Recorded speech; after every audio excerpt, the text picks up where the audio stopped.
Presentation, I have to give you a few words about the program I'm working for. It's called Cash Investigation and was created in 2011. A TV program that was commissioned by the first public broadcaster in France, France 2. It's a long format program, 60 to 90 minutes. Now we produce 2 hours long investigations on television, and it's mostly focused on business related issues. And if you want to understand what happened during the LuxLeaks, I have to tell you what is the genesis of the investigation. I started working on tax agreements for the first season of Cash Investigation. So that was in 2011. And initially the assignment that was given to me by the editors was to look at tax evasion, but on a personal level. I mean, with basically the rich individuals trying to hide money. I quite quickly decided not to go on that angle because first a lot of stories had been done. Better. A lot of stories had already been done on the topic, and second, I met some NGOs that were trying to raise awareness regarding the issue of tax avoidance and tax evasion by multinationals, and it seemed at the time that this issue was far more interesting to follow. We have to remember that in 2011 the financial crisis had already hit the European countries, and that had changed the playing field because public opinion was now very interested into knowing where the taxes were going and who was paying taxes and who was not. So it was not anymore an issue for developing countries, it was also an issue for developed countries. So another thing that you should know is at the time I didn't know anything about international taxation, not that I know a lot of now, but yes. You see? I don't have another. This one.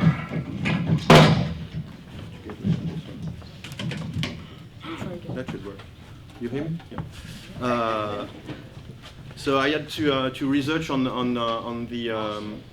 the topic of international taxation. I met experts, and I started to learn the lingo, the jargon these people were using, and that would prove instrumental into getting leads, because once you can start naming things, you can look for them quite precisely. And during the beginning of the investigation, a few words kept coming when I talked to specialists. They were talking about advanced tax agreements, ATAs. They were talking about advanced price agreements, APAs. They were talking about tax rulings. At the time, I had never heard of tax rulings, and I'm pretty sure if you hit ruling in a Google search, I mean, something would come up, but not that much. It was really limited to specialists. And once I had all this lingo and the jargon, I could really look into the details. And what we have to understand is the rulings initially were used by companies. It's a legal tool in order to be able to be assured by the tax authorities in countries that whatever they were doing was approved, and they would grant the companies some kind of security, some assurance for the schemes. And it was dedicated in the beginning as something to avoid double taxation. That means you would be taxed in 2 countries. What I was described was that this tool had turned into something that helps companies avoid taxation altogether in other countries. So it had been completely diverted. At that point, I wanted to find those rulings, of course, because that was where the story was. But of course, they were completely confidential. They were secret documents. Most of the time, when you talk about fiscal issues, you bump into the wall of secrecy. So I really had to look on ways to find some documents, some proofs. And someday I talked with an NGO representative, and he told me, well, you don't have to go that far. You don't have to go to the far side of the world to find leads. You should instead look just right over the border in Luxembourg, because in Luxembourg there's an office. It's called Bureau numéro 6, and over there it is known that they are stamping tax agreements on a massive scale. So I looked into that lead, and there I got into what became LuxLeaks, because I did a search, and with all the detailed keywords I got, I immediately ended on the blog of the French daily Libération. A blog was hosted on that website, and it was the blogger was a financial director, and he was talking about business issues, and on some page of the blog he wrote about taxation for companies. And my search got me on a comment section, on one comment from one person that was anonymous, and that comment got me to the LuxLeaks documents. The wording of the commentator was very precise, and he seemed to know everything about what was going on in Luxembourg, and most importantly, he was saying that he had access to the documents. And that person seemed to be denouncing tax avoidance in Luxembourg, and his message ended with the words, "I have all the documents to prove this." So Insider, as was his name, was somebody that I really wanted to get in touch with. I quite rapidly managed to do that. And of course, by now you all know that Insider was Antoine Deltour. Now, I have to make a pause here. We've been through 2 trials already. I mean, all of this story is public. If it was for, I mean, if it had been a few years ago, I would never have talked about my sources, of course, because we never talk about sources. But now, not only my sources, but my whole correspondence has been made public. So I think I can talk about this. We got in touch with Antoine in October 2011. I met him. I took a train to go and see him, and I spent nearly a day talking with him. I don't know what.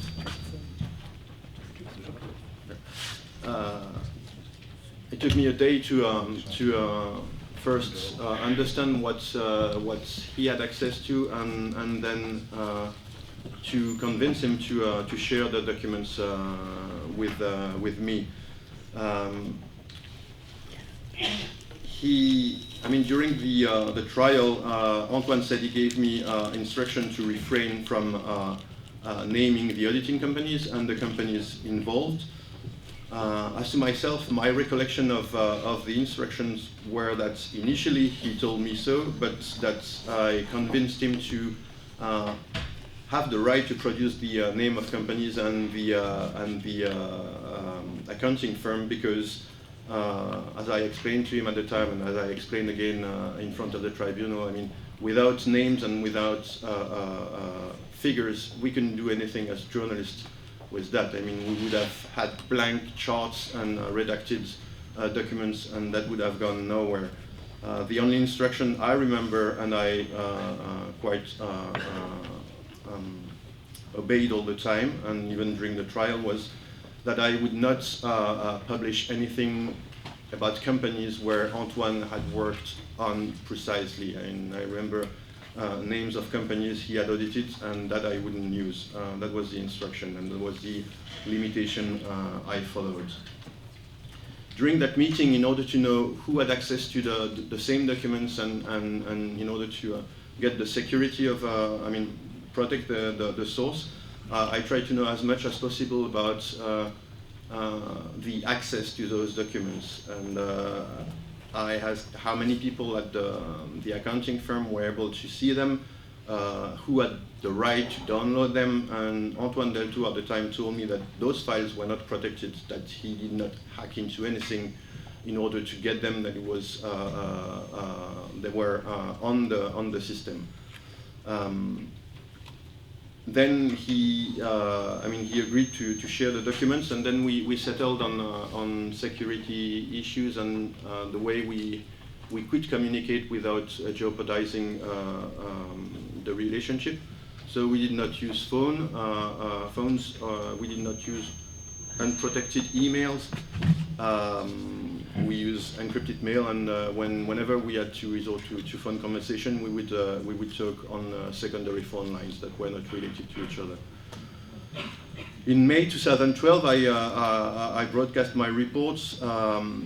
The BBC Panorama also broadcast a report, and basically the impact was very limited. Beside from a press conference in Luxembourg, nothing much happened.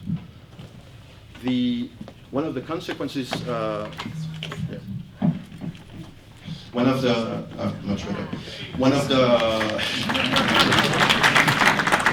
could yell, but I won't. One of the consequences was that I received an email something like 10 days later after the film was aired.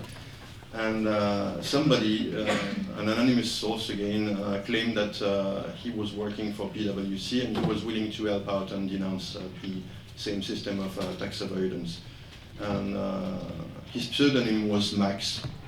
And later on, in front of the tribunal, I explained how strange that approach appeared to me and to my editors at the time, because we really feared that it was some kind of a fishing expedition from either the authorities or the accounting company in order to try to get to the first source.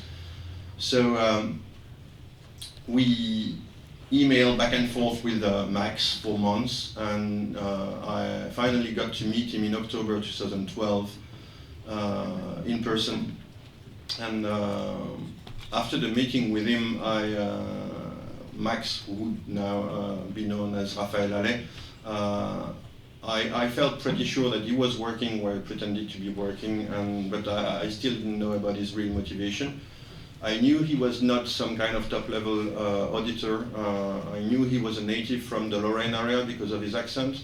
And I knew he had access to some documentation because I could cross-check that, but I didn't have anything more beside this. That time I gave him instruction to set up an email account in order to open a digital dead drop. And that digital dead drop got me into a lot of trouble later on with the prosecution and during the trial, because the officials in Luxembourg construed that move as a conspirative tool. So I had great difficulties on my lawyers to, in front of the court, to explain that it was not a conspirative tool, that it was advocated even at the time by IT specialists as one way, among others, to protect sources or to protect your track. To some extent it did work, because in spite of several forensic investigation into Raphaël Allais' email correspondence and everything, the investigators could not figure out what had gone through the dead drop. They could only figure out the metadata around it, the evaluation of the size and so on, but not what was in, and that they were not really happy about that. So in some ways the dead drop worked, in some others no, because they got to sources and they got to me too. We exchanged with Raphael Allais for weeks, and then he stopped completely out of the call. He stopped answering, and he didn't give any news. I tried to contact him repeatedly, but to no avail. So the next time I heard about him, the news were bad, because he had been indicted in Luxembourg. That was in January 2015. And a few weeks later, I received a summons by an investigative judge in Luxembourg, and I knew I would be indicted, but I didn't know on what counts, and I didn't know whether it was related to Raphael Allais or to Antoine Deltour or both. Some months before, in the summer 2014, I had received another bad news from Antoine Deltour. He had been interrogated by the French police that were operating with an international warrant. His home had been raided, his computers had been seized, and so we instantly reached out to him. We introduced him to his current lawyer, William Bourdon, a specialist of whistleblowers cases. And then later on, Antoine Deltour decided to go public after the LuxLeaks story broke on an international level, and that was in the fall-winter 2014. So by spring 2015, we were all indicted. Among other counts, we were indicted for breaching Luxembourg trade secret laws, and that's a point I would like to underline today. It was very ironic because at that time I was part of a collective effort among dozens of French reporters fighting against trade secret laws. It all started in January 15 when French legislator introduced a bill in Parliament that was aimed to create a new trade secret infringement law, a felony, that threatened reporters and whistleblowers. And within days, you have to remember that was maybe 10 days after Charlie Hebdo's attack, and everybody was in the streets trying to defend freedom of expression. So 10 days after that, you've got this bill project popping up. So we secured an appointment with a guy now you know better, Emmanuel Macron. At the time, he was Minister for the Economy, and we quickly obtained from him to have that bill killed. And when we met him before we left the office, he told us that we shouldn't celebrate that much because a trade secret directive was in the offing in Brussels. And that we didn't know at all. So we quickly discovered that a text was on its way. And we discovered along NGOs working on the case, and I would commend and salute Corporate Europe Observatory because they did an amazing job on the trade secrets issue. We discovered that the text was very late in the process, and that the only thing we could do was to try to do some damage control and get some amendments to it. The legislative proposal by the Commission was really bad because it created a legislation that would protect trade secrets for company under a very broad definition, and it created a new threat for whistleblowers and reporters because it puts the burden of proof on them, and it was upon them that to prove that there was an interest into making those trade secrets public. And third, it also allowed companies to sue for very significant damages in case of trade secrets infringement. So I mean the deterrent was really powerful for news organization. In the draft. No, you can't hear me anymore. In the draft, there were some direct threats on journalists, but the language used to describe the exception to that directive, that's the Article 5, and if you are interested into it, you should look at it. It was really improved into the European Parliament after we raised public pressure on the issue. However, it still fails to provide the full satisfactory protection for whistleblowers. What is important is that this directive is now being transposed into national legislation, and every single one of you should pay attention to what wording is going to be used in national legislation in order to transpose the directive, because it will have an impact on stories you may come up with in the coming years. I'm just going to list quickly the exception. So the exception to this, to the application of this directive is the exercise of right to freedom of expression and information.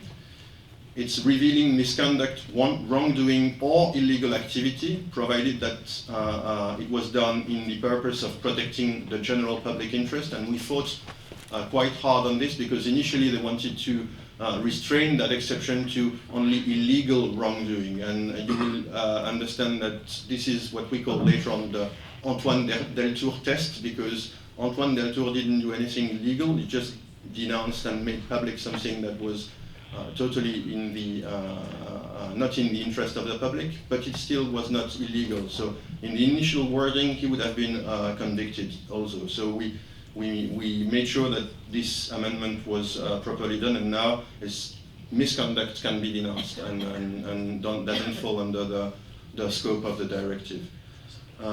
There's also an exception for workers when they report to their unions, some things that they don't consider right.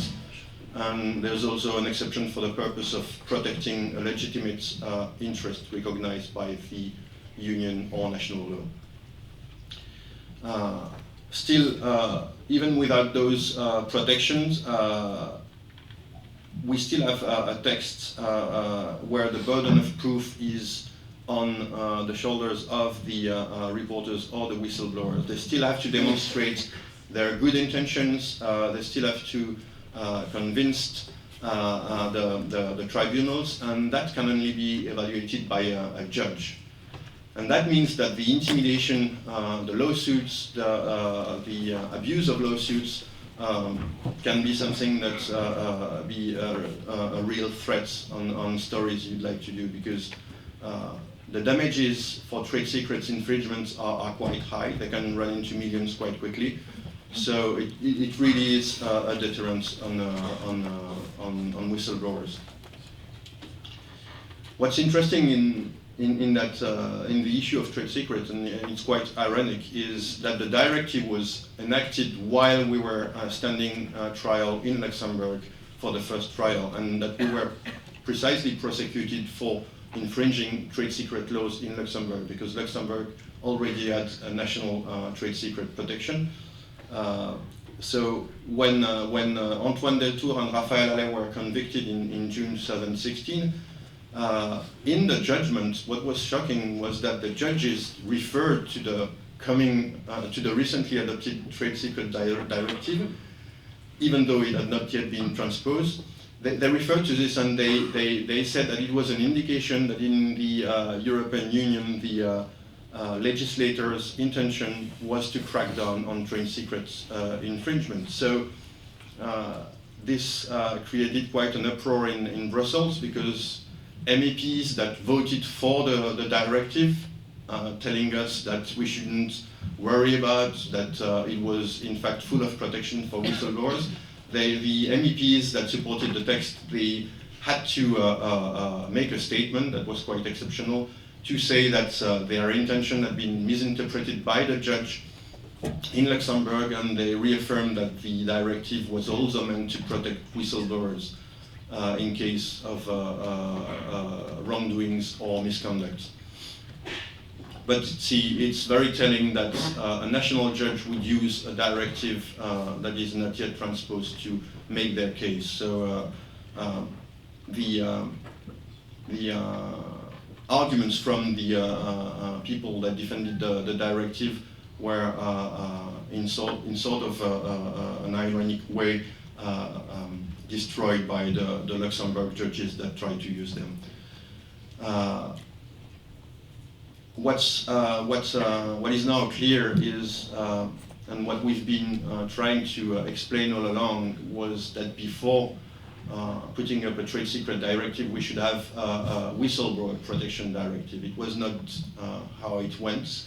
So we tried to put public pressure on this issue. Somehow we've been heard. There is right now, and it's about to end, but there is a public consultation within the European Union about a directive for whistleblower protection.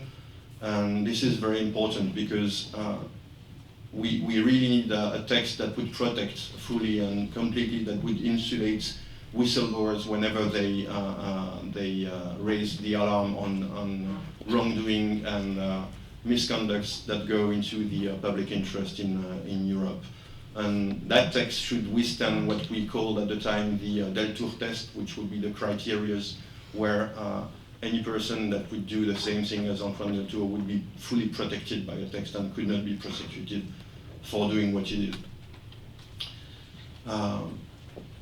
As a conclusion about this, my story about trade secrets and the LuxLeaks story is that one of the lessons of LuxLeaks is that the massive publication of secret documents is some kind of a double-edged sword.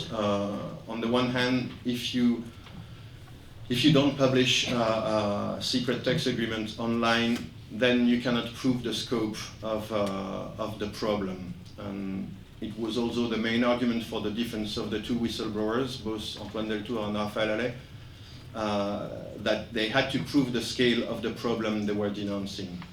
And on the other hand, it is precisely that publication that led to the indictment of Raphaël Allais, because the investigators, when the data was published, the investigators noticed that some data was posterior to the time when Antoine Deltour was working at the accounting company, so it was somebody else. So they had to look for somebody else. And they knew this because the data was published. So during the trial, the judges used also the argument of publishing too much documents to criticize both whistleblowers, saying that just a few examples could have proven their point, which is of course not the case, because if it had only been one or two agreements, the case for denouncing a massive industrial scale of tax agreement stamping activity in Luxembourg couldn't have been shown. So it's a quandary from which it's very difficult to escape. I still today don't have the correct answer to this, but it's not one or the other. It's both ways, and maybe to open the field to questions or reflections, it's how can you deal with massive publication and protection of whistleblowers. Sorry for the mic.